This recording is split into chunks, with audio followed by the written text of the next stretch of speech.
नमस्कार.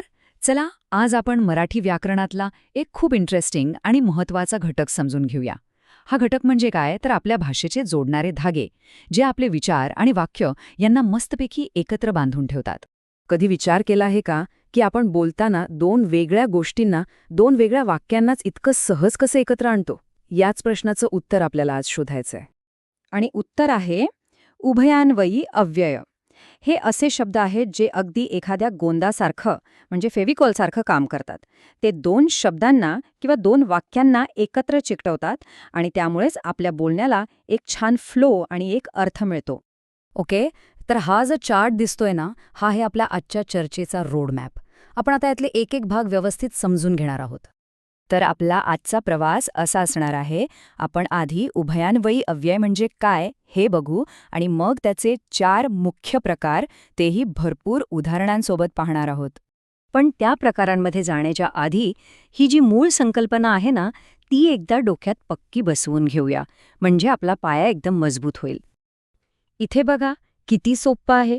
राम आणि श्याम या दोन शब्दांना आणीने जोडलं. मी येईन आणि तो येणार नाही या दोन वाक्यांना पणने जोडलं. आणि अभ्यास कर किंवा खेळायला जा या दोन पर्यायांना किंवाने जोडलं. बस हेच तर काम आहे या शब्दांचं. चला तर मग वळूया आपल्या पहिल्या प्रकाराकडे, समुच्चय बोधक. हा प्रकार म्हणजे गोष्टींची भर घालणं किंवा त्यांना एकत्र आणणं, सोप्या भाषेत ॲडिशन. आता ह्या प्रकारातलं सगळ्यात इंटरेस्टिंग काय आहे माहितीये? याची व्याख्या एकदम सरळ आहे. हे शब्द फक्त दोन सारख्या समान दर्जाच्या गोष्टींना एकत्र आणतात. जसं की एका गोष्टीत दुसरी गोष्ट ॲड करणं. याचे मुख्य शब्द आहेत आणि आणि व. राम आणि श्याम, चहा व कॉफी. इथे फक्त दोन गोष्टी एकत्र केल्या जात आहेत. त्यांच्यात दुसरा कुठलाही संबंध नाही. एकदम सिंपल आणि सरळ. ओके, पहिला प्रकार होता ॲडिशनचा. आता जो दुसरा प्रकार आहे तो आपल्याला देतो चॉईस, म्हणजे पर्याय निवडण्याची संधी. याचं मुख्य काम काय तर पर्याय सुचवणं.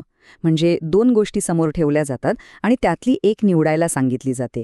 हे किंवा ते असा मामला असतो इथे. उदाहरणार्थ बघा, चहा किंवा दूध. याचा अर्थ काय? दोन्ही नाही तर दोनांपैकी एक. तर हे जे किंवा, अथवा, नाही तर सारखे शब्द आहेत ना, ते आपल्याला चॉईस देतात. आत्तापर्यंत आपण जोडणं आणि निवडणं बघितलं.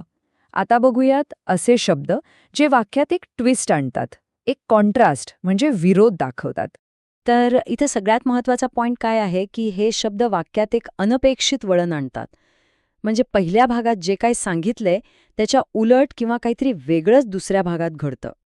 इथे पण, परंतु, किंतु हे शब्द वापरले जातात. तो अभ्यास करतो हे तर चांगलं आहे, पण खेळत नाही. पाहिलं कसा कॉन्ट्रास्ट तयार झाला? ह्या शब्दांमुळे वाक्याला एक वेगळीच कलाटणी मिळते. आणि आता येतोय आपला शेवटचा आणि तितकाच महत्त्वाचा प्रकार, परिणामबोधक. नावावरूनच कळते की हे शब्द कारण आणि परिणाम म्हणजे कॉज अँड इफेक्ट दाखवतात. म्हणजे बघा, पहिल्या वाक्यात एक ॲक्शन होते आणि त्याचा रिझल्ट आपल्याला दुसऱ्या वाक्यात दिसतो. आणि या दोन्हींना जोडण्याचं काम हे शब्द करतात. म्हणून सबब ही याची उत्तम उदाहरणं आहेत. आता प्रश्न विचारा, रस्ता ओला का झाला? उत्तर, कारण पाऊस पडला. तो नापास का झाला? कारण तो अभ्यास करत नाही. पाहिलं कसं कारण आणि परिणाम इथे स्पष्टपणे जोडलं गेलंय? तर हे होते आपले 4 मुख्य प्रकार. चला आता आपण जे काही शिकलोय ते एका झटक्यात परत एकदा बघून घेऊया. हा चार्ट म्हणजे आपल्या आजच्या चर्चेचा सगळा सार आहे. 4 वेगवेगळे प्रकार आणि त्यांची 4 वेगवेगळी कामं. समुच्चयबोधक म्हणजे ॲडिशन, विकल्पबोधक म्हणजे चॉईस, विरोधबोधक म्हणजे कॉन्ट्रास्ट आणि परिणामबोधक म्हणजे रिझल्ट. हे 4 पिलर्स आपल्या भाषेला एक स्ट्रक्चर देतात. पण शेवटी हे सगळं व्याकरण शिकायचंय का? कारण हे शब्द म्हणजे आपल्या विचारांना जोडणारे ब्रिज आहेत, पूल आहेत. यांच्याशिवाय आपलं बोलणं, आपली वाक्य तुटक तुटक वाटतील. स्पष्ट कम्युनिकेशनसाठी हे खूप महत्त्वाचे आहेत. तर मग आता एक काम करा, पुढच्या वेळी जेव्हा कुणाशी बोलाल किंवा काही वाचाल ना, तेव्हा या शब्दांकडे खास लक्ष द्या. बघा ते कुठे आणि कसे वापरले गेलेत. एक प्रकारे भाषेचा खेळच आहे हा. करून बघा, नक्कीच मजा येईल.